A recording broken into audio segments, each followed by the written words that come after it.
Okay, so now we're going to talk about, the mass strike and social democracy, or as I'll put it, what's the purpose of the party in revolutionary times? And let's remember, back when we were reading it, what is to be done or whatnot, the question is, what is the purpose of the party in pre-revolutionary times? So note, I guess, the difference here or whatnot, right? We're talking about. Okay, I guess this book starts off by Luxemburg saying, like, hey, something historically unique has happened or whatnot, right? Marxists have traditionally or whatnot disavowed the mass strike or whatnot. Why have they disavowed the mass strike? Because the mass strike is basically this anarchist conception of the mass strike is basically this anarchist conception that so the mass strike is basically this anarchist conception that basically you'll have the workers will all workers will wake up one day or whatnot, cease work collectively or whatnot, and basically inaugurate the social revolution by either forcing the capitalists to surrender or whatnot because they're not working or whatnot, and the capitalists can't make profits or whatnot, so they just surrender power, or it forces the capitalists to, in some sense, basically fight back, or not fight back, but it basically forces the capitalists to fight back or fight or whatnot, which then allows the workers to legitimately fight back against the capitalists and then overthrow them, or have the opportunity to overthrow them or whatnot, right? And the anarchists basically have this conception or whatnot, as opposed to kind of the Marxist or the socialist conception of the daily political struggle or whatnot, right? Of the idea of no, you actually need to organize the working class day to day or whatnot. You actually need to institute reforms for revolution or whatnot, right? The anarchists said no, actually, in one fell swift or whatnot, you could have a mass strike and then achieve the social revolution. Okay, yeah. And for Luxemburg makes a point over here of hey, actually, the 1905 Russian Revolution has realized, and also I guess. Here's the reason why the Marxists critiqued the anarchists or whatnot on the idea of the mass strike wasn't because they were oh, this is a bad tactic or whatnot. No. The idea there or whatnot is that it was impossible. And let's be clear, it was impossible because I guess as Engels articulated it, for Engels said okay, what would a mass strike require? It's either two situations. Either the mass strike would require the perfect organization and complete funds, or you'd have the working class have a perfect organization and complete funds or whatnot, right?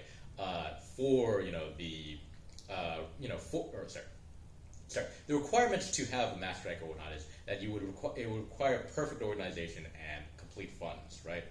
So Engels says there's a dilemma here or whatnot that points to the impossibility of the mass strike. Engels says that it would either require the workers to have such a powerful organization and financial resources necessary to carry out the general strike or whatnot, right? Which they're the state would never let them reach that level of perfect organization and resources, which in some sense, necessarily that's impossible or whatnot. So or the workers would already sufficiently be well organized and funded enough, and if that was so or not, if they had that kind of perfect organization and funding or not, they wouldn't need to lead a mass strike because they'd already have, in some sense, their social revolution or whatnot. So Engels is it's an impossibility. There is no mass strike or whatnot. And Luxemburg points out that hey, in contemporary times or whatnot, right? The Russian Revolution has realized the mass strike or whatnot, right? Requiring a revision to this reasoning. And here's what I'll note about, in some sense, orthodox Marxism or whatnot, right? Because it's during this time or whatnot where Luxemburg says that, hey, those who are holding on to Engels' doctrine that you just can't have the mass strike, she calls those people the opportunists. Whereas she says that, hey, the Marxist perspective, she says that the Marxist perspective or whatnot is actually to be for the mass strike now or not, right? So it's wait a second. So wait a second here. Isn't Luxemburg revising Marx? The opportunists are holding on to Marx, but Luxemburg is revising Marx. So why is he calling the people who are holding on to Marx revisionist, where she's saying that the orthodox Marxist perspective is now to, in some sense, revise Marx? That seems kind of contradictory. And I guess here's the point I'll make about orthodox Marxism or whatnot, which is orthodoxy in Marxism, or what orthodoxy means for Marxism, especially during this time or whatnot, or what orthodoxy meant for the Second International radicals or whatnot, is orthodoxy wasn't in some sense a commitment to, or it wasn't a commitment to doctrine doctrines or whatnot, right, or to like Marxist word or whatnot. Rather, it was an adherence to historical dialectics or whatnot, right? So, like, in this very real sense, like, everything Marx said could have been wrong, or like can be proven wrong, right? Let's say everything Marx says becomes wrong or whatnot, right? That doesn't mean that Marx is wrong, or that doesn't mean Marxism is wrong. And the reason why that is because Marxism is a methodology of historical dialectics. And here's where Luxemburg gets to the point of like, how did the mass strike go from being basically this anarchist like tactic or whatnot, right? This like very vulgar, like infantile like idea or whatnot to now being something that's Marxist. And in fact, weirdly, strangely enough, during this time, the anarchists are actually the people who are like somewhat not, I don't want to say opposed to the mass strike, but in some sense like are anti-mass strike, or actually in some sense work to the detriment of the mass strike or whatnot, or like sabotage the mass strike, right? So she said like, okay, how does this happen or whatnot, right? She basically says that, and I guess this is the point that Luxemburg makes here or whatnot, that like, hey, in our present times, anarchism hasn't been vindicated or whatnot from Marxist critique. Rather, anarchism has been completely liquidated or whatnot in our times because of the experience of the mass strike. Okay, let's explore Luxemburg's reasoning or whatnot, right? So for Luxemburg, her reasoning of this is basically that so for both the anarchists and the anarchists who are for the mass strike and then the opportunists who are against the mass strike, she says that even though they may appear as opposites or not, they're actually both two sides of the same coin or not. The reason why they're two sides of the same coin or not is because they both understand the mass strike as this artificial product, as something that can just be willed or whatnot. That just basically like that, like literally just one day you could just be like, okay, let there be a mass strike, and then a mass strike can happen or whatnot, right? Luxemburg says that, okay, what has historical experience showed?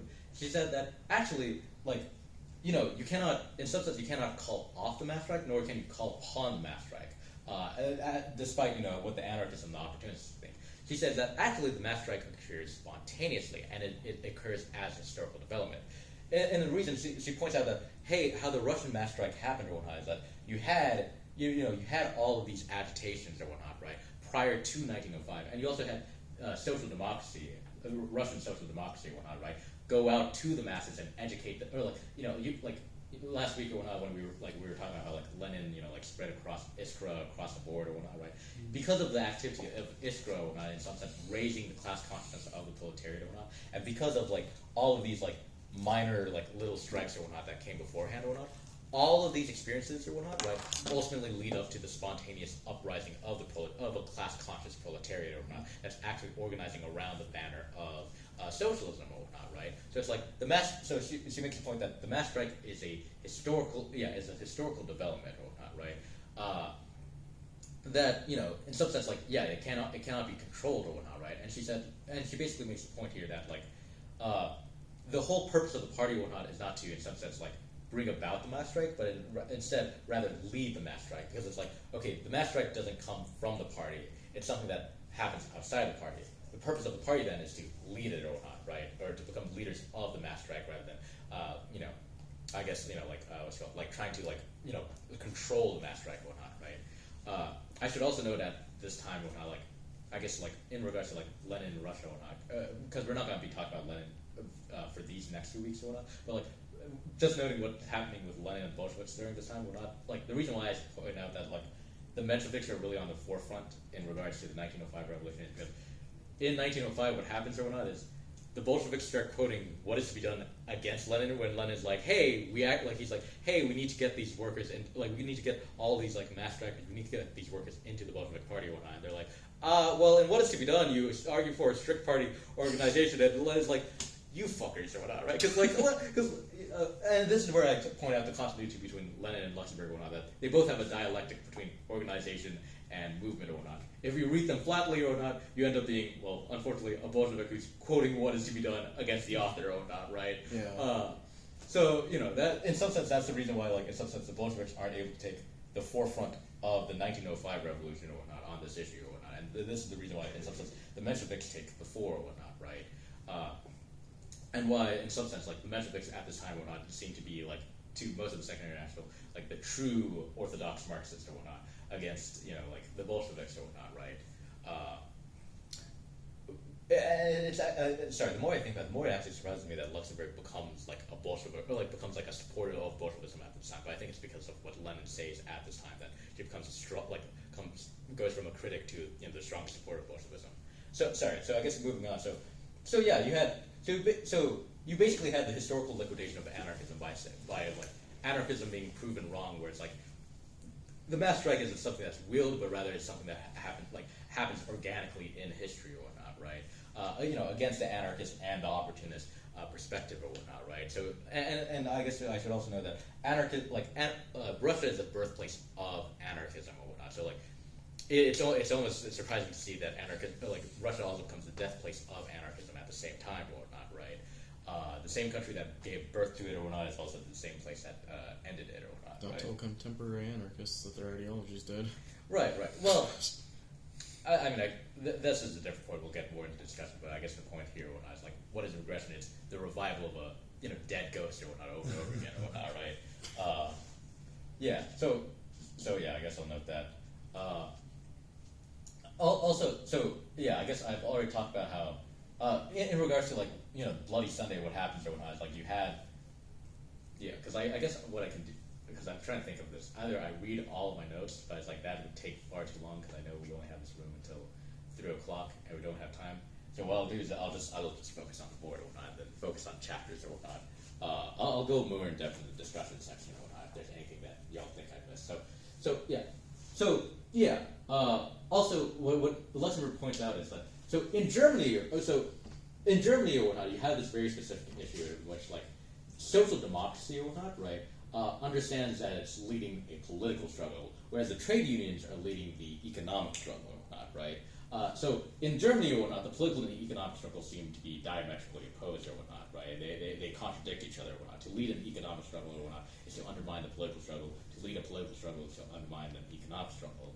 But Luxemburg says, hey, let's look at Russia. What's going on in Russia or whatnot? She says, in Russia, there's a dialectic between the two that actually the political, mass political strikes or mass political demonstrations lead to a bunch of isolated, mini economic strikes that, basically, as you have these wage strikes or whatnot, they basically, all of these discontents formulate into political demands or whatnot. That actually both of these condition each other. That there's even though these may seem contradictory in Germany, in Russia, the actual historical experience of Russia is that it shows that there's a dialectic between the two. That the political, mass political strikes or whatnot lead to mini economic strikes, and mini economic strikes lead to mass political strikes or whatnot, right? So there's a dialectic between the two that Luxemburg points out that, hey, this occurs within a revolutionary time or whatnot, right? That something that's seemingly contradictory or whatnot becomes dialectical or whatnot.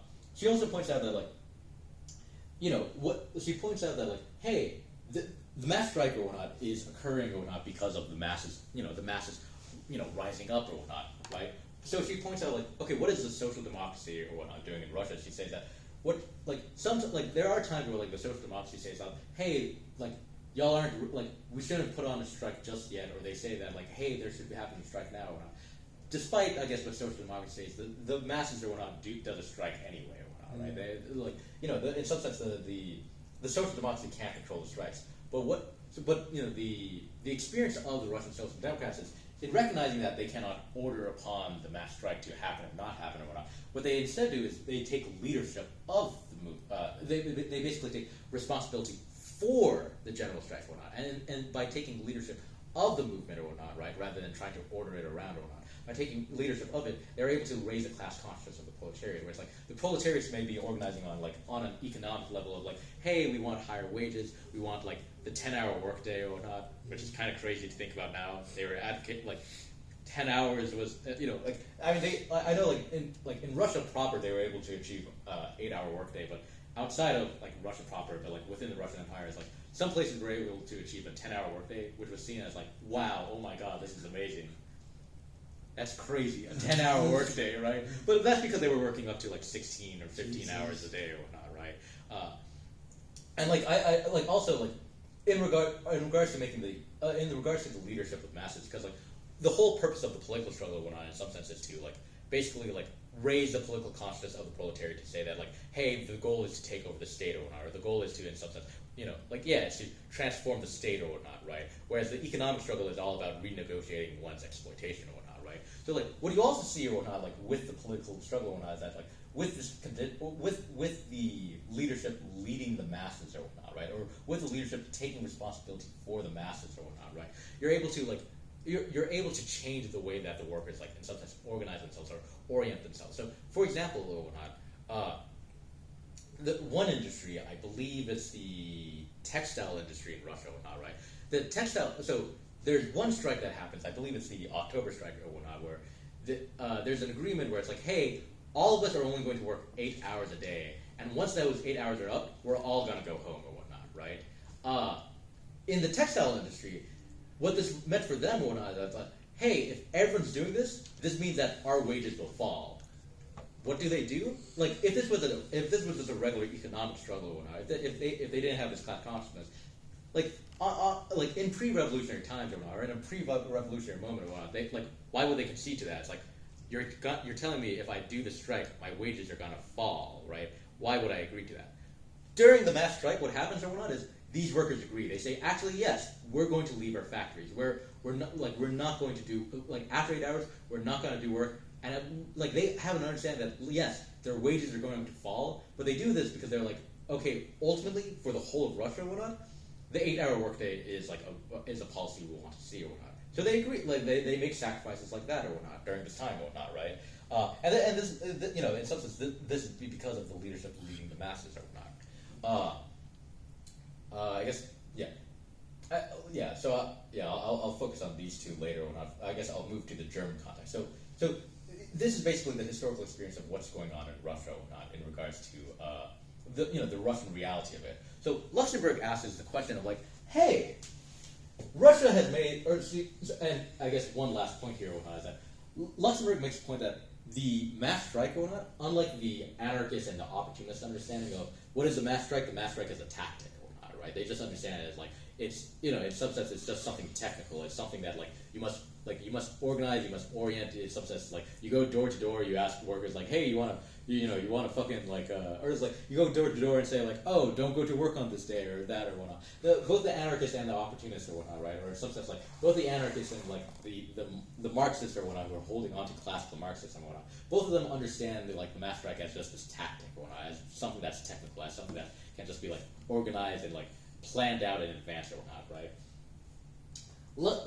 Luxemburg's whole point is that, actually, no, the mass strike is a new form of class struggle or whatnot, right? Where she points out that, like, hey, in the first international, the class struggle took the form of, barricades, street fights, and, just, like, isolated, just attacks on the capitalists and attacks on the proletariat or whatnot. Whereas she points out that, like, in the second international, what's it called? The class struggle has taken the form of parliamentarianism or whatnot, right?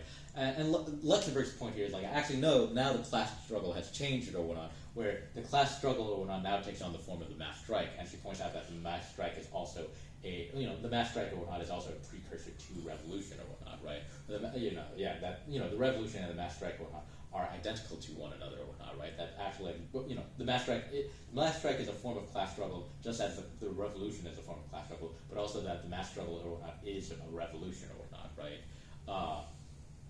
So, going to Germany or whatnot, where basically, like, even though there's a lot of excitement around the world or whatnot over the 1905 Russian Revolution or whatnot, a lot of people say, okay, the mass strike, the reason why it happened in Germany or whatnot, the mass strike, the reason why it happened in Russia is because of Russian conditions or whatnot, right?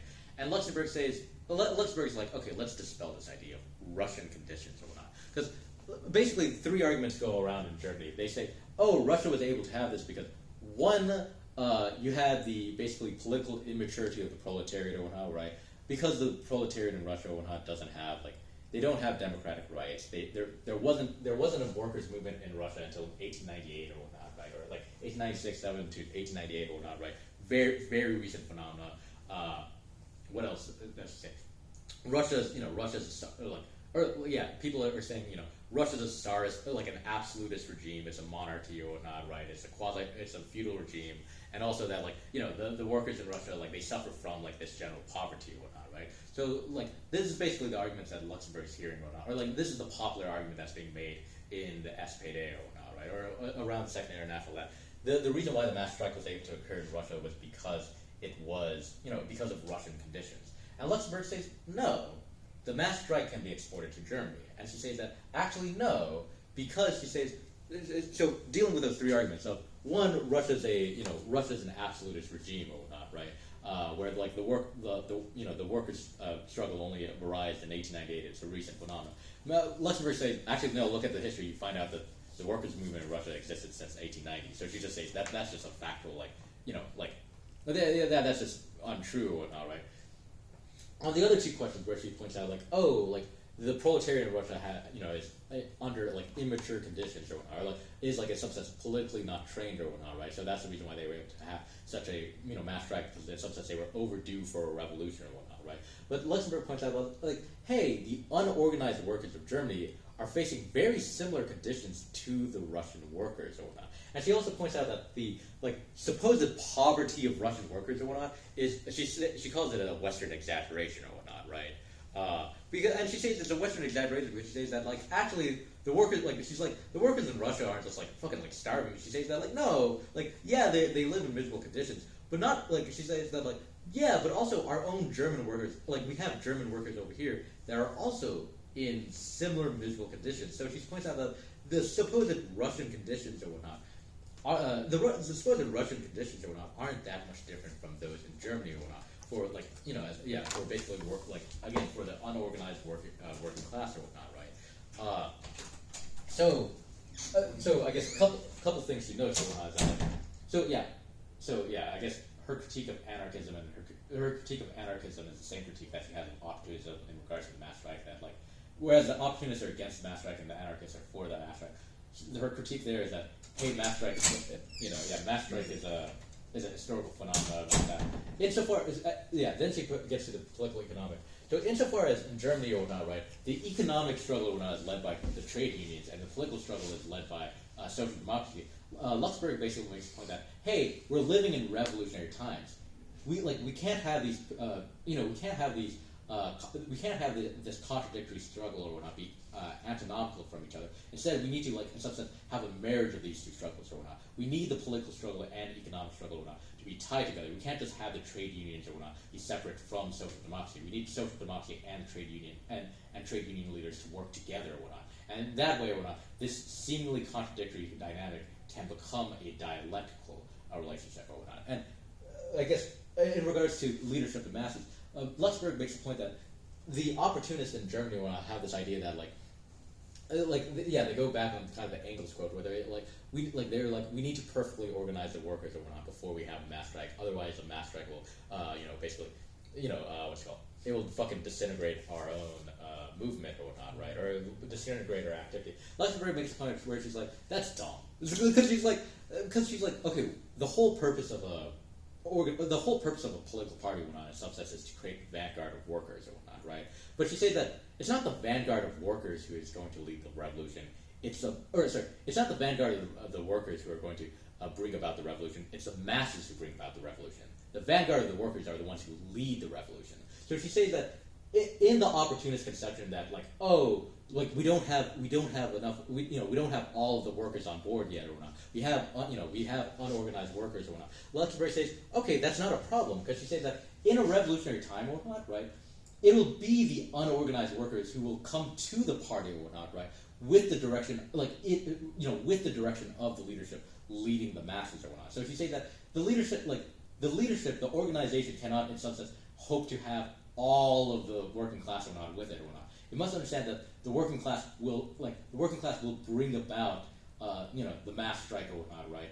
And what the leadership has to do is it has to take responsibility for the mass strike. And the reason why she's making this argument at this time is because what Luxemburg is coming up against is she's realizing that the party in Germany or whatnot is becoming an obstacle for revolution, because in a very real sense there's a lot of general strikes going on in Germany that the German SPD or whatnot is saying, hey, don't do that, or they're trying, or in other instances they're trying to say, oh, we should have a mass strike now, and then it's just a bunch of organized workers. And for anyone who's not or like for anyone who's outside the trade unions or outside of social democracy, why do they care or whatnot, right? So Luxemburg's pointing out that like, hey, the SPD is becoming an obstacle for revolution because they're not letting the masses spontaneously organize, and also the leadership is not taking leadership for the organization of the masses or whatnot. So one thing here I'll note about both Lenin and Luxemburg, insofar as like Luxemburg is misconstrued today or not to be this like spontaneous like, well, it's almost kind of weird that Luxemburg is also,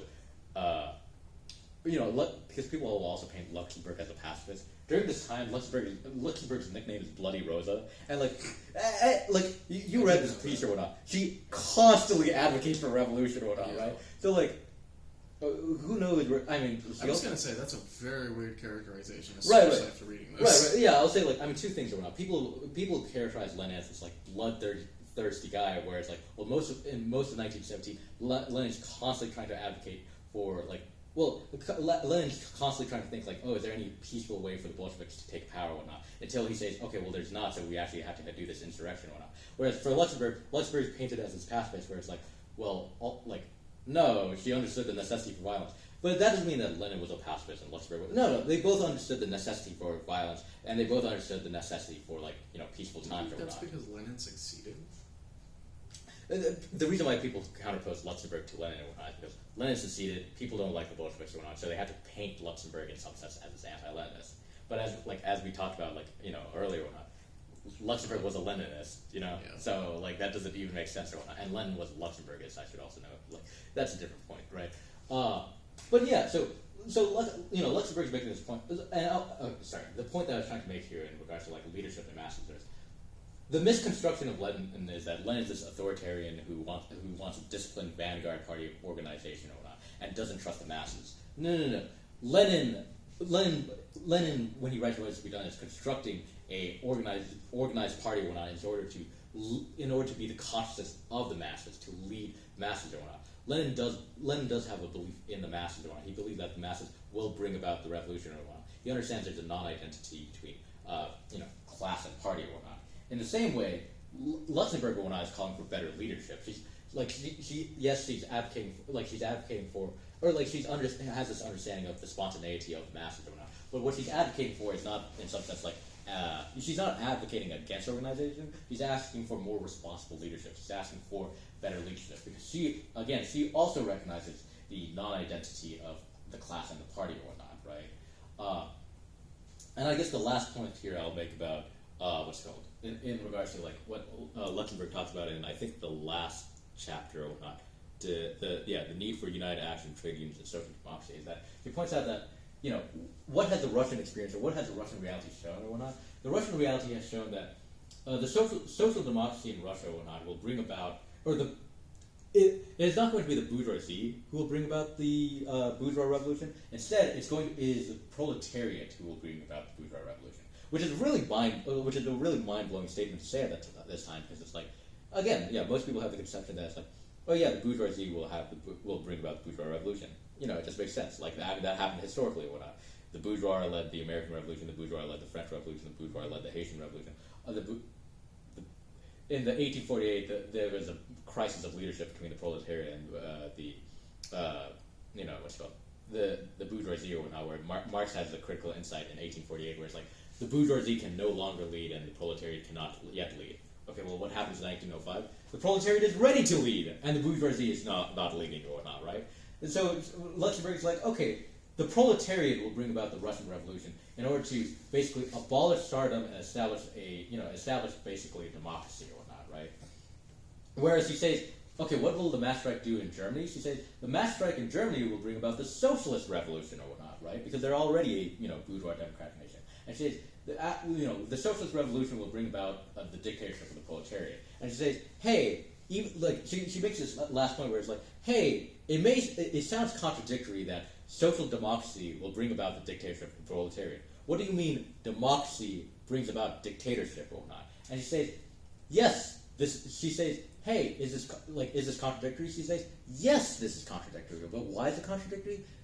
Insofar as capitalism is contradictory, so too does the party have to be dialectical or not.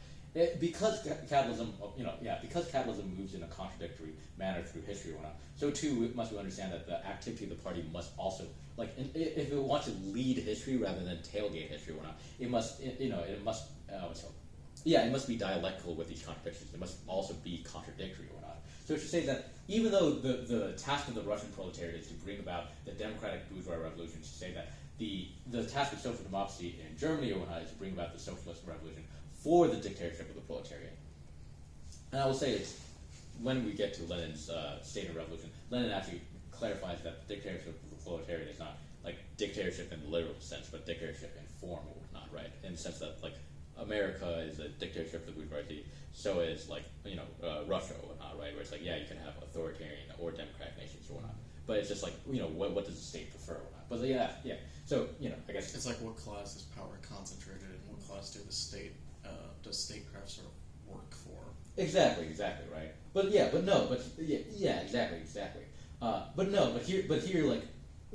but y'all see the dialectical point that Luxemburg's trying to make here of like even though like social democracy exists in both Russia and Germany, social democracy in Russia or not is to the proletariat in Russia is to bring about the bourgeois revolution for a democracy, whereas the proletariat in Germany or whatnot is to bring about the socialist revolution for a dictatorship of the proletariat or whatnot. Y'all understand why how these are contradictory or whatnot, but also like the dialectical approach that Luxemburg's making here, right?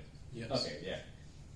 So I guess I don't want to answer for you. Oh, yeah. Yeah. No. Yeah. I guess one last point here. So y'all recall how like last week or whatnot I talked about how like for Lenin and whatnot the dialectic or like the sublation that Lenin was looking for is you had the workers on one end and you had the intellectuals on one end as two contradictory classes in society. But the sublimation of that contradiction, and I'll note here, sublimation for Marx, well, for Hegel, I guess, sublimation does not mean a compromise. It means a transcension or whatnot, right? It doesn't mean to, in some sense, like mitigate, or it doesn't mean to mitigate two extremes or whatnot. Rather, transcend these two extremes or whatnot into like a higher form or whatnot, or a higher complete form or whatnot. So for Lenin or whatnot, like, you have the workers, which are like, in some sense, like, you have the uneducated, or yeah, you have the uneducated masses or whatnot, right? You have the uneducated masses that reconstitute capitalism through their activity or whatnot, right? You have the, that's the workers or whatnot. And then on the other side of things, you have the intellectuals, which are like the educated minority or whatnot, who give an apologia for capitalism, or who give an apologia for the system or whatnot, right? Both of them reconstitute capitalism, or the workers reconstitute capitalism through their activity, and the intellectuals, the intellectuals give an apologia for capitalism or whatnot. It's like, okay, well, how do you make these two diametrically opposed groups in society or whatnot revolutionary or whatnot, right? How do you split them? You split them through the party or whatnot, right? That's what we talked about last week or whatnot. That's the whole purpose of what is to be done. To make, in some sense, to make workers intellectuals and intellectuals workers or whatnot. Basically to make them into revolutionaries. A revolutionary being someone who is both a worker and an intellectual or whatnot, right? Who's trying to transcend capitalism, or who's trying to overcome capitalism. So what's Luxemburg's like main dialectic or whatnot, right? I guess this kind of gets into the question of what's the relationship between spontaneity and organization. Luxemburg's point is that social democracy, the party or whatnot, right, or like the party as this organized, the party as this kind of the party as an organized force or whatnot, right? The party as an organization of the proletariat, and the masses, which as this kind of spontaneous character or whatnot, right? These two are like two different ends or whatnot, right? You have strict organization, or you have disciplined class conscious organization, and then you have this spontaneous you have spontaneous uprising, unorganized, et cetera, et cetera. These are diametrically opposed. What is the sublimation of it? It's basically revolution or whatnot. The revolution sublimates these categories where it's like, okay, the masses become class conscious or whatnot, right? The masses become class conscious through the activity of the party.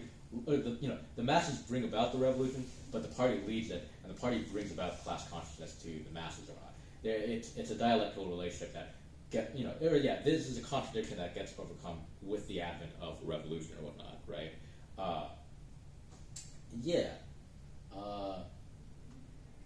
trying to think if there's anything else here. This was surprisingly much more organized than that one week where I didn't have notes prepared or whatnot. But I guess it's because, okay, well, nice.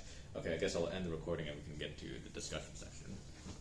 I'm trying to think if there's anything else I want to note before ending. I guess not, yeah.